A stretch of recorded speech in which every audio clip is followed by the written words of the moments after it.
In this brief video, I want to cover the user story generator HTML page. This is a pure HTML, CSS, and JavaScript page that can be run off of a hard drive. It does need to have connectivity to the internet because certain content delivery network sites are being used to pull down libraries to provide functionality for the tool. Basically, there is the ability to have a settings help here to talk about the tool, and it is MIT licensed.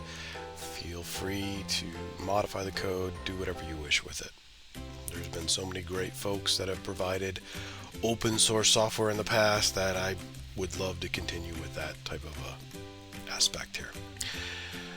So this gear icon provides us the ability to actually modify these drop downs.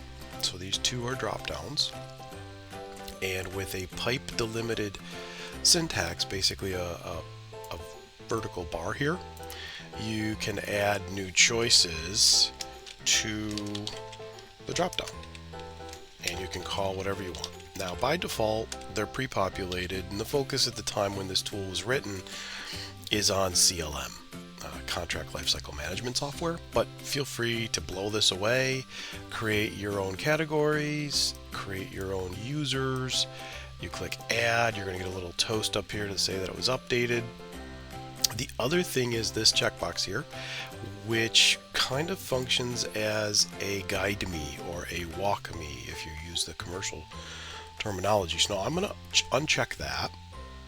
I'm going to go over here. I'm going to show you right now that choice 1 and choice 2 were added to our list, so that's great. You can see here that you have a list here as well. Again, feel free to delete these in the settings and do what you wish. Now I am going to reload the page. I just did that to show you the walk me, the guide me, and it steps you through feature by feature what you can do and what each of these buttons does, etc., etc. Now if you don't want to see this again, then you go back over here to your settings, you tick this box, you close it, you refresh, and it won't appear again. So just a little bit of a help, nothing special. Keep the box ticked and you're good to go.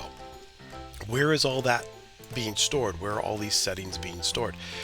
This is being stored in what's called local storage of your browser, and that is going to persist every time you open this page unless you clear your browser cache. So if you clear your cookies in your cache and things like that, then this goes away. You'll have to reset these things, and maybe a future enhancement will actually be able to export this out and import it in so your settings will be retained. It's something that I can definitely look into doing, but for now that's all in local storage. So if you clear your browser's history with cache, then those settings will be set back to the default. Alright. These drop downs are basically HTML input boxes, text boxes. However, with the HTML5 data list, you have the ability to turn them into a drop down. But the benefit here is the trifecta. Not only do you get autocomplete, which is nice, you can create your own unique entry. So it still functions as a text box. So again, if you don't want to have to go over here and modify, this is a one-off scenario, you're never going to use this category again, then just type it in. You're good to go. But if you so choose to add it and make it to the list, then go into the gear icon and make the settings and add it as another pipe delimited value. You can sort these any way you wish. You can order them. You can see they're not really sorted right now, but you can sort that list and then put it in as pipe delimited or vertical bar delimited. You'll be good to go. So we'll pick one. All of this is optional, by the way. There's no, preconceived notion of requirements in terms of saying I'm going to force someone to do these things. No, that's not the goal. The goal is to allow you to write user stories a little more quickly and not have to deal with some of the headaches that occur with them. So I'm going to just do something simple here. CLM action menu in this viewer. I want to have a menu options. So I can choose those options that work for me. Okay, fictitious, obviously not a good user story, but at the end of the day, this then shows you more of what's going on here. So you have the ability to have filtration. Currently it's showing you can collapse that, so that's a show hide thing. But what this allows you to do is based on the user, based on the category, you can filter and you can just select certain things. So as we get more and more rows here, you have some automagic filtration. That is stock functionality from the awesome datatables.net jQuery tool, which is so great, MIT licensed, super cool. So we'll collapse that for now. We also have a custom search builder, again from data tables. So this allows me to pick a category. I can set a condition to say not empty. I can add conditions. So you could build your own complex types of filtration here. All out of the box. Thank you, data tables. This search will search across all your rows and provide you results. You can choose to have different numbers of rows appear. You have the ability to copy these rows and they'll copy to your clipboard. You paste them into another tool, Word, Excel, some other format document you wish. CSV will actually dump the file down to a CSV, comma separated value. And the save to file is a real neat thing because it actually will take whatever rows you have and put it down to a file format in JSON that will persist outside of this. As I said, everything here is being stored in local storage. So if you, by happenstance, every time you close your browser, clear everything out, well, that would be gone and you'd be like, no, I just lost that. Well, if you click Save to File, then you wouldn't have to worry about that because it would actually persist in an actual file that's down in your Downloads folder.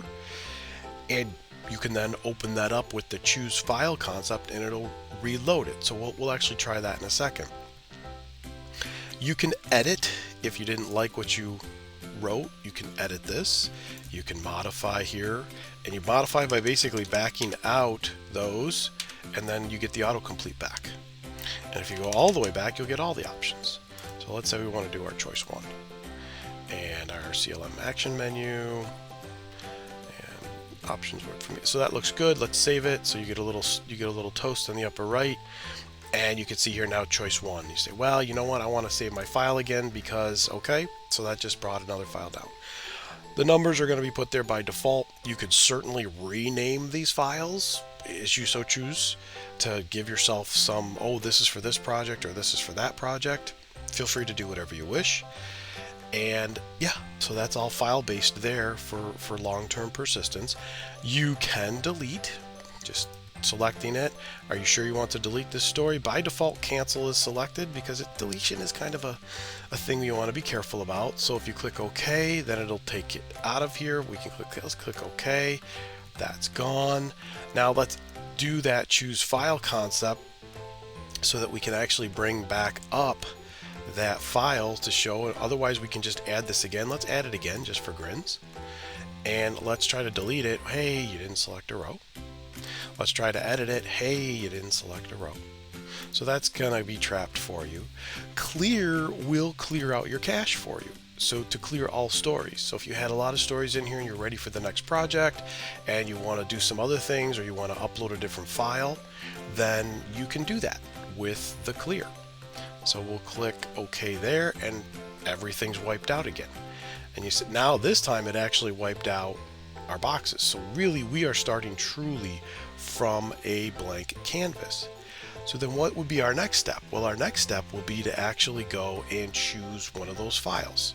Okay, so we're going to choose our file. We're going to get ourselves back up in business here and we can see that we actually have the CSV that was downloaded, the first iteration of the user stories that we created, and now this latest version which should have our choice one in it. So let's open that up and sure enough there's our choice one.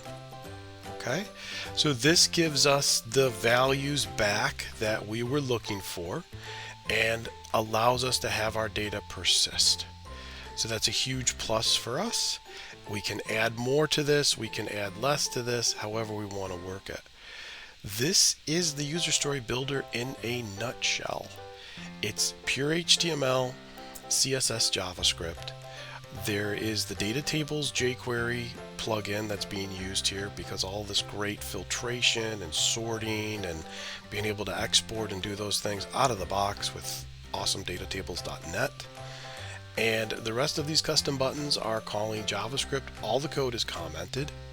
Feel free to take a look at it, and you can get it from the GitHub account that will be listed in the notes. Thanks.